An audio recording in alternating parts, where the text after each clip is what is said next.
Aloha, welcome to the channel. हम इससे पिछले वीडियो में साइकोलॉजिकल असेसमेंट के बेसिक्स को समझ चुके हैं कि साइकोलॉजिकल असेसमेंट होता क्या है, मूल्यांकन किसे कहते हैं, मनोवैज्ञानिक मूल्यांकन। तो उसी का ही एक माध्यम है क्लिनिकल इंटरव्यू, जिसे आज हम यहाँ पर समझने की कोशिश करेंगे। सो आइए शुरुआत करते हैं। What is clinical interview? कोई भी इंटरव्यू क्या होता है ये पहले समझना आवश्यक है। So according to Bingham and Moore, it is a conversation with a purpose. कहने का तात्पर्य है कि कोई भी वार्तालाप जब किसी उद्देश्य के साथ किया जाता है तो उसे इंटरव्यू या साक्षात्कार की संज्ञा दी जाती है।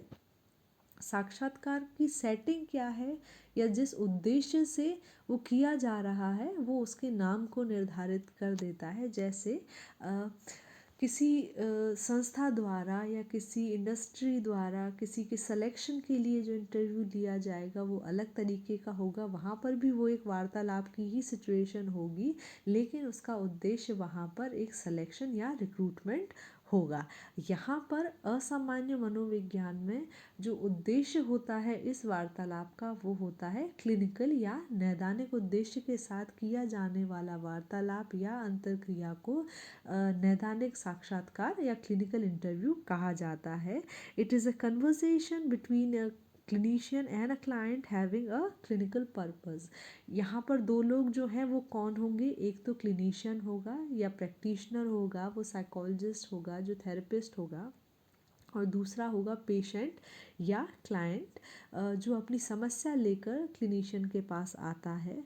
दोनों का उद्देश्य क्या होगा? यहाँ पर साक्षात्कार का उद्देश्य होगा नैदानिक, जिसमें ये जानने की कोशिश की जाएगी चिकित्सक या थेरेपिस्ट द्वारा कि जो क्लाइंट या जो पेशेंट आया है उसकी समस्या क्या है, उसका स्वरूप क्या है, उसे क्या नाम दिया जा सकता है, और उसके विभिन्न पक्षों को यहाँ पर जानने की कोशिश की जाती है। It is a face to face interaction where a clinician gains various information about different aspects of a client situation, behaviors and personality। दूसरी बात जो एक नई निकल के आई है यहाँ पर वो है it is a face to face interaction. ऐसा नहीं है मैंने कोई सवाल पूछा 4 दिन बाद वो कहीं और से जवाब आ रहा है, लिखित में जवाब आ रहा है, नहीं, ये आमने सामने की परिस्थिति होती है जहाँ पर एक टेबल के एक तरफ इंटरव्यू लेने वाला बैठा होता है और दूसरी तरफ क्लाइंट, पेशेंट या इंटरव्यू देने वाला बैठा होता है।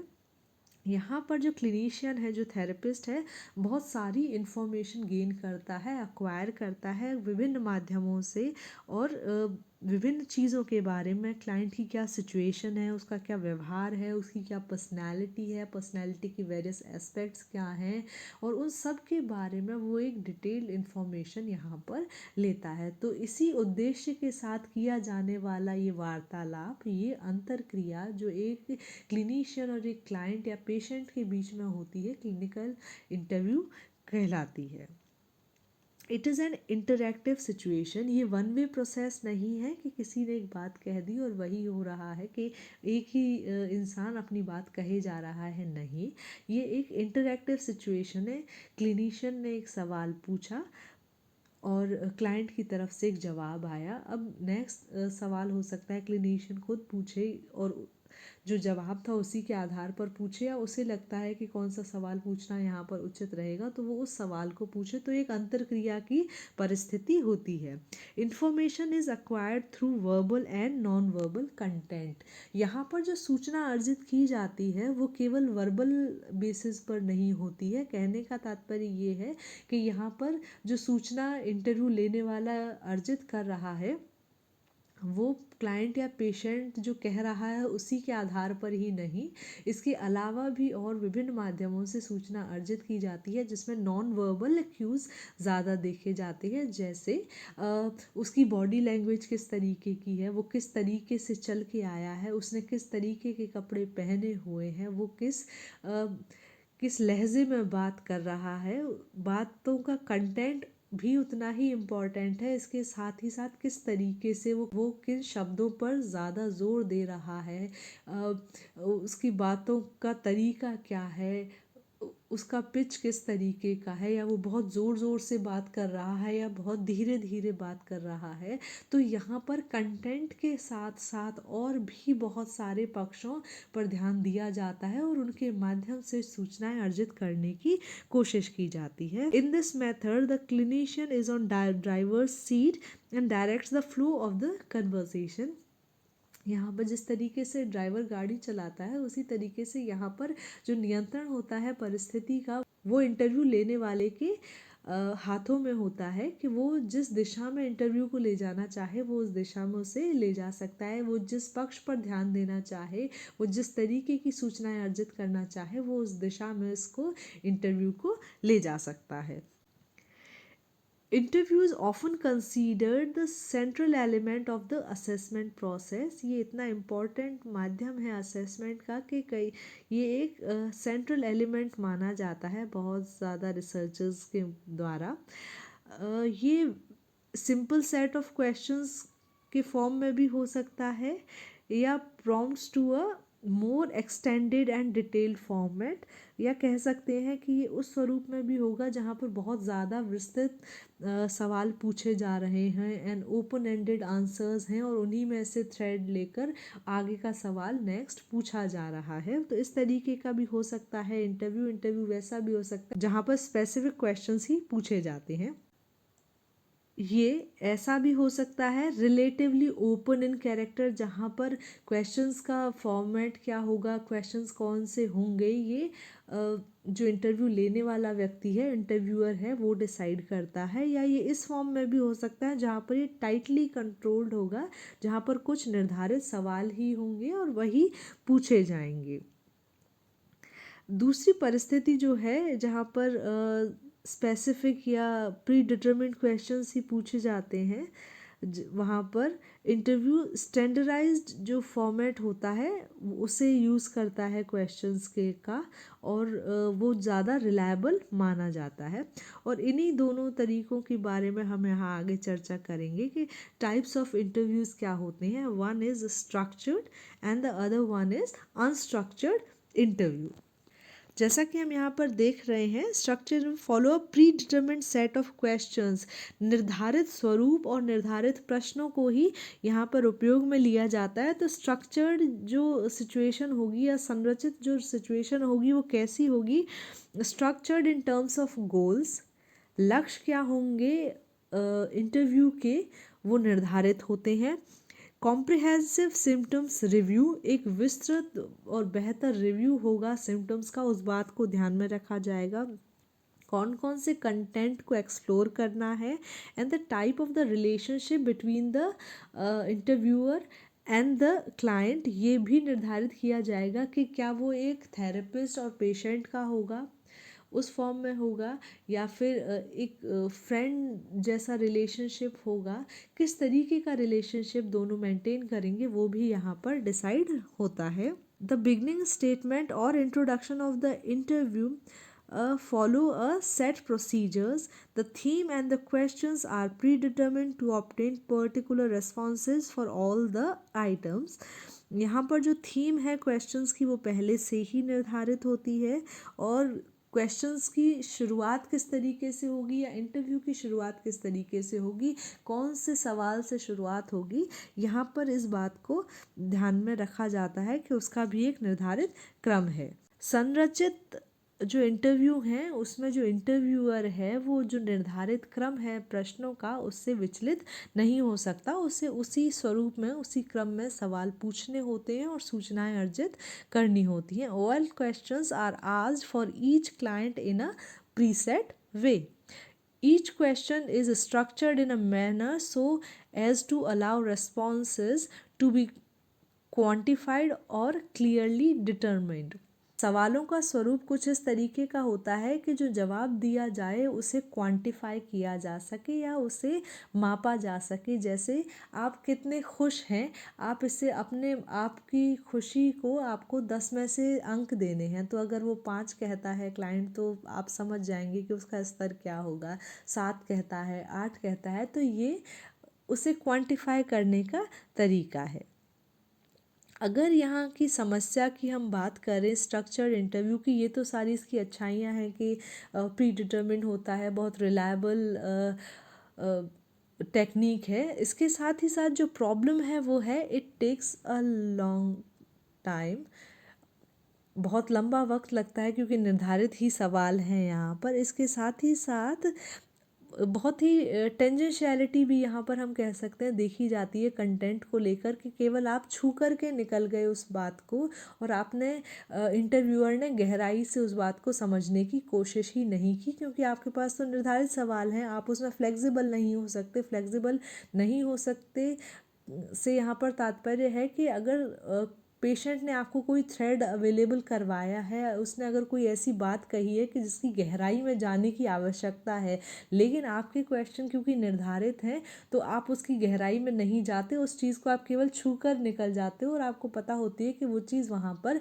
है। लेकिन जो अनस्ट्रक्चर्ड इंटरव्यू होगा उसमें उसी से संबंधित फिर और सवाल पूछे जाएंगे ताकि बात की गहराई को समझा जा सके। तो यहाँ पर सतही सूचनाएं कई बार मिलती हैं, तो उसी को जो रिसर्चर्स हैं इसकी कमी मानते हैं और टाइम लगता है।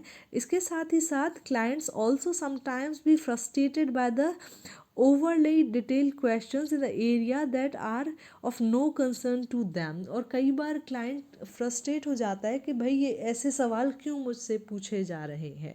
सो ये एक प्रॉब्लम, क्योंकि उसमें इंटरेक्शन जैसी सिचुएशन कम होती है, उनका एक स्पेसिफिक पैटर्न स्पेसिफिक सेट है, तो कई बार इसकी वजह से क्लाइंट इरिटेट हो जाते हैं। नेक्स्ट इज अनस्ट्रक्चर्ड या असंरचित साक्षात्कार। ये सब्जेक्टिव होते हैं नेचर में, और सब्जेक्टिव का मतलब है इनका कोई पूर्व निर्धारित प्रश्नों का क्रम नहीं होता है। इससे जो इंटरव्यूअर है किसी भी तरीके से कर सकता है और उसे उसी दिशा में लेके जाता है। ये वह परिस्थिति है जहाँ पर क्लाइंट से वार्तालाप हो रहा है, उसने कोई जवाब दिया और उसी में से आपको लगता है कि इसके बारे में और जानना चाहिए, तो उससे संबंधित और सवाल जो इंटरव्यूअर है, जो थेरेपिस्ट है, उसने उनसे क्लाइंट से पूछे। सो इससे आपको एक डिटेल्ड इन्फॉर्मेशन मिलती है।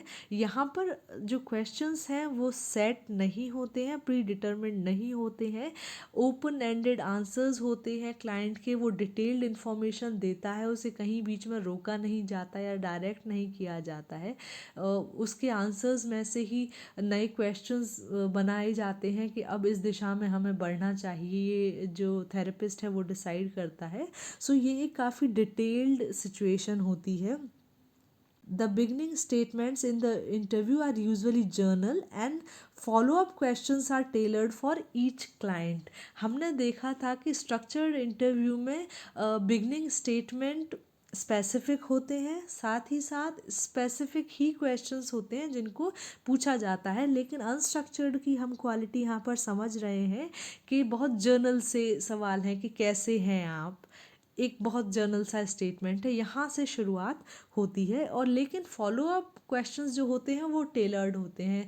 कहने का तात्पर्य है कि क्योंकि हर क्लाइंट अलग है, उसकी परेशानी का स्वरूप अलग है, तो जब उसका फॉलो अप किया जाएगा, हर एक हो सकता है टास्क भी अलग दिए गए हों, किसी को डायरी मेंटेन करने का टास्क दिया गया हो या किसी को और कोई भी टेक्निक सिखाई गई हो, तो हर किसी के लिए जो फॉलो अप क्वेश्चंस होंगे वो अलग उनके लिए बनाए जाएंगे। The content of the interview question is influenced by the habits और theoretical views of the interviewer. जैसा कि हमने बात करी है पहले कि यहाँ पर इंटरव्यूअर ड्राइविंग सीट पर होता है, तो वो किस तरीके के सवाल पूछेगा ये उसकी आदत पर कि वो कैसे जनरली सवाल पूछता है इंटरव्यूअर अपने पेशेंट से, वो इसके साथ ही साथ वो किस थियोरेटिकल आइडियोलॉजी को या पर्सपेक्टिव को मानता है। अगर वो साइको एनालिटिक को मानता होगा तो in depth information and past experiences के बारे में वो ज़्यादा अपने इंटरव्यू में सवाल पूछेगा। इसके साथ ही साथ अगर कोई बिहेवियरिस्ट है तो वो लर्निंग से रिलेटेड क्वेश्चन ज़्यादा पूछेगा। या ह्यूमनिस्टिक है तो वो उनकी क्वालिटीज़ को और उनके पॉजिटिव पर्सनैलिटी एस्पेक्ट्स को डेवलप करने के बारे में ज़्यादा सवाल पूछेंगे। तो यहाँ पर ये इम्पॉर्टेंट है कि वो किस थियोरेटिकल पर्सपेक्टिव को फॉलो करते हैं। these interviewers do not ask the same questions from all the clients, because the questions are asked in an unplanned way. Important criteria needed for a DSM-5 diagnosis might be skipped. ये problem है unstructured या असंरचित interview का, क्योंकि हम in depth information में इतने कई बार चले जाते हैं या विस्तृत इतने हो जाते हैं कि कई बार हम डिरेल हो जाते हैं, और DSM-5 के डायग्नोसिस के लिए जो इम्पोर्टेंट कंटेंट है उसे हम यहाँ पर स्किप कर देते हैं।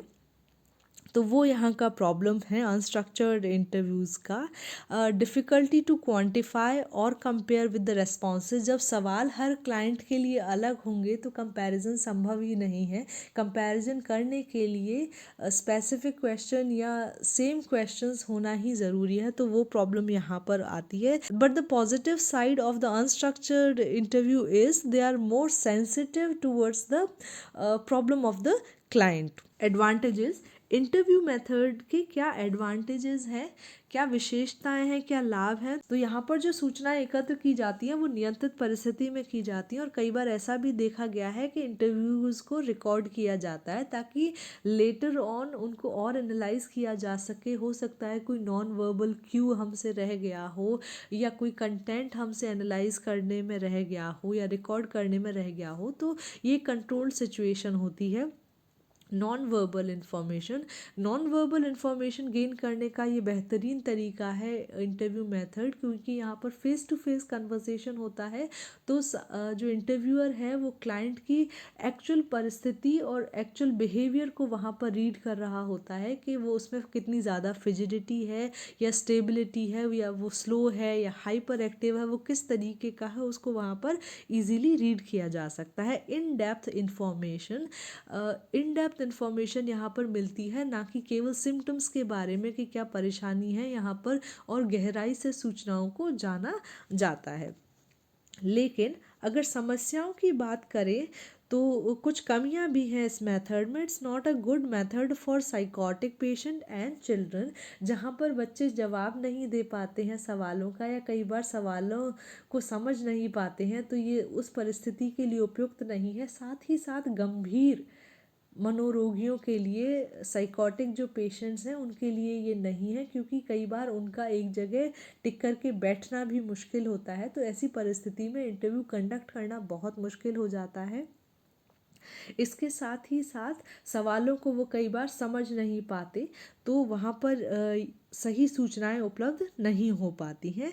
Next is socially desirable answers are provided. जब क्लाइंट को ये लगता है कि सामने वाला व्यक्ति हो सकता है कि उसके जवाबों से उसके बारे में कोई ख़ास विचारधारा बना ले, या उससे मेरी इमेज ख़राब हो जाएगी, तो वो क्या करता है, सोशली डिज़ायरेबल आंसर्स देता है। कुछ ऐसी दबी हुई चीज़ें हैं जिन्हें वो नहीं बताता है। तो अगर सतही तौर पर इंटरव्यू लिया जा रहा है तो वो सोशली डिज़ायरेबल आंसर्स ही देता है। इन डेप्थ जाने के लिए या गहराई से सूचनाएं अर्जित करने पर ही वो हो सकता है कुछ क्लियर इन्फॉर्मेशन दे, अदरवाइज वो सोशली डिज़ायरेबल आंसर्स ही देता है, जो एक फॉल्टी डायग्नोसिस की तरफ भी कई बार हमें लेके जाते हैं। Next is memory and selective perception based responses. व्यक्ति को जो चीज़ें लगता है कि उसे बतानी चाहिए वही वो बताता है, और जो उसे याद होती है उतना ही वो बताता है। तो इससे काफ़ी सेलेक्टिव और कम इन्फॉर्मेशन ही हमें यहाँ पर मिल पाती है। कुछ ऐसी चीज़ें जो बिल्कुल दबी हुई हैं और वो बिल्कुल सामने ही नहीं आ पाती, हो सकता है उसे याद ही नहीं रहा हो, तो उसकी वजह से बहुत ही लिमिटेड इन्फॉर्मेशन अवेलेबल हो पाती है। पॉसिबिलिटी ऑफ बायस्ड इंटरप्रिटेशन, क्योंकि ये यहाँ पर इंटरव्यूअर एक इन डेप्थ इंफॉर्मेशन गेन कर रहा होता है, और वही इंटरप्रेट करता है कि व्यक्ति जो कह रहा है उसका क्या अर्थ है और वो क्या कहना चाह रहा है। तो ये जो इंटरप्रिटेशन है यहाँ पर उसकी हैबिट्स, उसके व्यूज़, उसका परसेप्शन काफ़ी उसके इंटरप्रिटेशन को प्रभावित करता है। सो इंटरव्यू मेथड एक बहुत अच्छा माध्यम है इंफॉर्मेशन गेन करने का। Happy studies, thanks for watching.